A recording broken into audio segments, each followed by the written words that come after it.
Call of Duty points are now in Infinite Warfare. If you want the best way to get free Call of Duty points, click the link down in the description, install the app, and start getting yourself some free Call of Duty points today. Yo, what is up guys? It's the Goblin, and welcome back to another Call of Duty Infinite Warfare video. This is going to be another sort of tips and tricks video. In today's video, I'm going to be talking about how to get more headshots and how to get headshots easier in Call of Duty Infinite Warfare. Basically, the reason why you'd want to get headshots, the main reason is to unlock camos, to get towards your gold, diamond, solar, black sky, whatever sort of camo you want to unlock. That's the main reason to do it. And I'm recording this video at 6 a.m. currently because I stayed up all night double XP grinding. You know, when they give us these double XP weekends, I tend to make the most of it. I'm like in the middle of my 4th prestige right now, which is really crazy. And hopefully you guys will show some support on this video. Let's go for 2,000 likes. That would be absolutely awesome. Of course, I'm going to have some other uploads later today, and I'm going to have a ton of tips in this video on how to get headshots, because a lot of people have been asking me this, and this is something that changes every year with Call of Duty,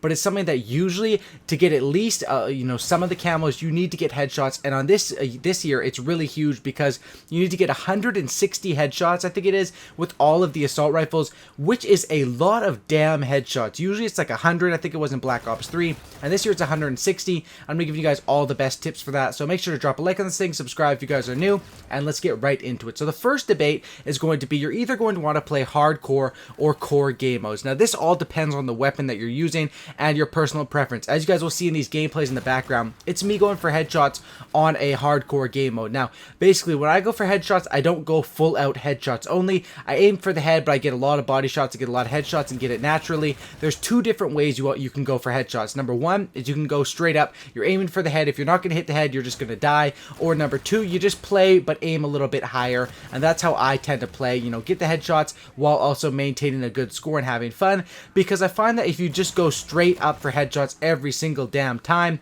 and you know it's either headshot or you die, and you might be going negative, you're going to get very frustrated with the game, and you're not going to be able to get those camos as quickly, or those headshots as quickly, because you're simply just going to be raging and wanting to get off. So I decided, you know, I just go for the body or the upper, you know, the upper chest, and I get those headshots whenever I can. Now, hardcore versus core all depends on what is better.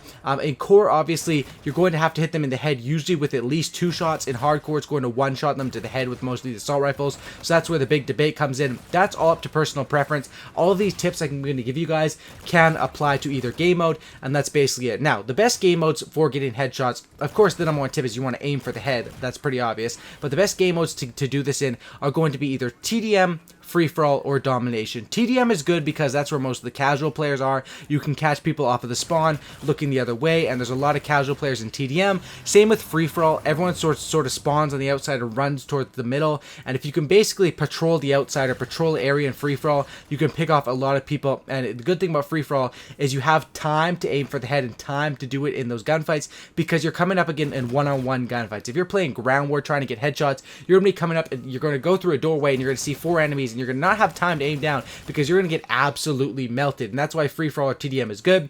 The other argument is that domination is very good, and the reason why domination is very good is because a lot of people would play in the objective. You know, they'll be, when people are standing on flags, they are usually stationary, and in domination it's very easy. If you're an experienced player, or even if you're not experienced, if you just know the maps, it's very easy to know where the enemies are going to be going and then the common routes they're going to be taking.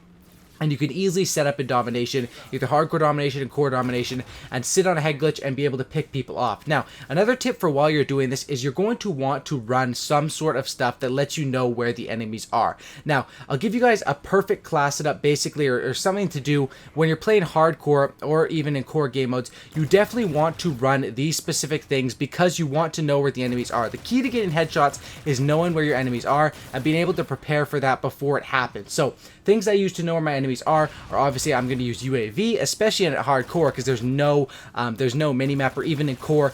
Basically, when I'm going for headshots, I only run one kill streak, and that is just the UAV. And the reason why I do that is because when I have hardline on, I can be cycling every single, I think it's every 4 kills, every 3 or 4 kills, I'm just cycling through and getting a UAV, and then another UAV, and then another UAV, and I don't really care about getting those kill streak kills, because if I'm going for headshots, I want to get those UAVs to know where my enemies' locations are, and that's the #1 key. key. Another key is you're going to want to run Ghost if you're going to be playing in hardcore, because every single player runs UAV in hardcore, and you just need to be running Ghost. Other things people can do, this is not something I tend to do, but you can run stun grenades, or the grenade that slows people down and sort of freezes them for a second, because those things are very good, that if you set them up and you hear that thing go off, you can basically turn and, your enemies, if they're stunned in any sort of way or slowed down, it's an easy headshot because you have that extra time. That's something a lot of people like to do. Me personally, I don't do that, but definitely the number one thing you're going to want to run is you're going to want to run either the attachment Faraday Slug, I believe it's called,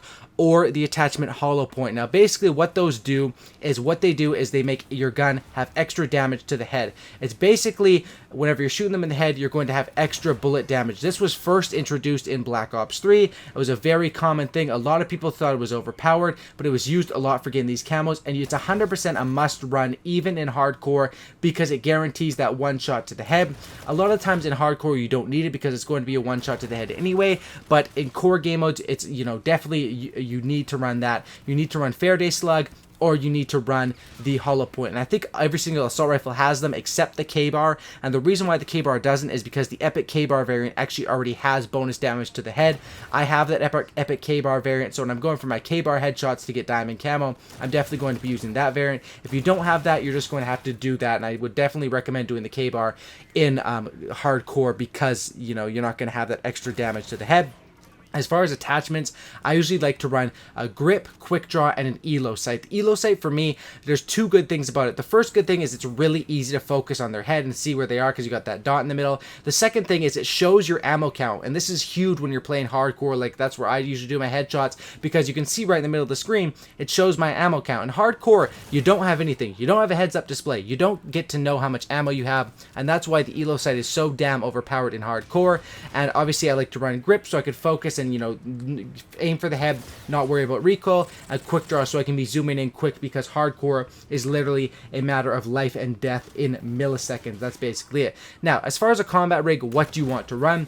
Like I say in a lot of my tip videos, and especially in this one where I say to run only one kill streak, the UAV, you want to run, as far as a combat rig, probably the Phantom combat rig, because that one has the Pulsar or the active camo. Those are probably your best payloads. The Pulsar is essentially the vision pulse. That can be useful, and especially useful in hardcore. Only reason I wasn't using it right now is because I just prestiged to 4th prestige.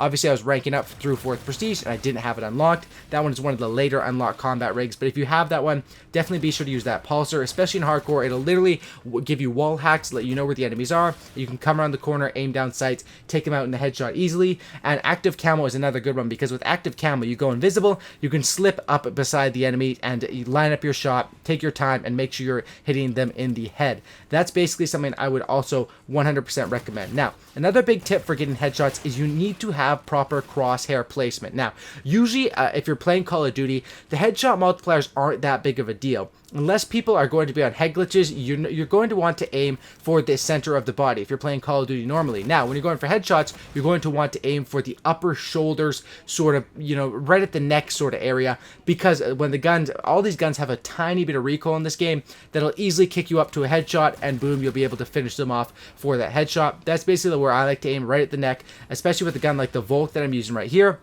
This thing tends to kick up a little bit on the first one, and if you get that little bit of recoil, it'll hit them right in the head. That's definitely a huge tip. But what I mean by crosshair placement is you want to kind of treat this like you're playing Counter-Strike Go. And what I mean by that is when Counter-Strike Go, it's a lot different from Call of Duty, because in that game, the headshot multiplier is absolutely huge. It's sort of like a game like Halo would be like that as well. If you're shooting me in the body and I'm shooting you in the head, I'm going to destroy you. It's the same in the game like H1Z1. A lot of shooter games are like this. Call of Duty, however, does have a headshot multiplier, but I believe it's only 1.3 or 1.4 times, so it's just like using stopping power. It's not that big of a deal. It is, however, you can get really quick headshot kills, but it isn't as big of a deal as a game that takes longer to kill, because the time to kill is so fast in the body, it doesn't really matter, especially in hardcore.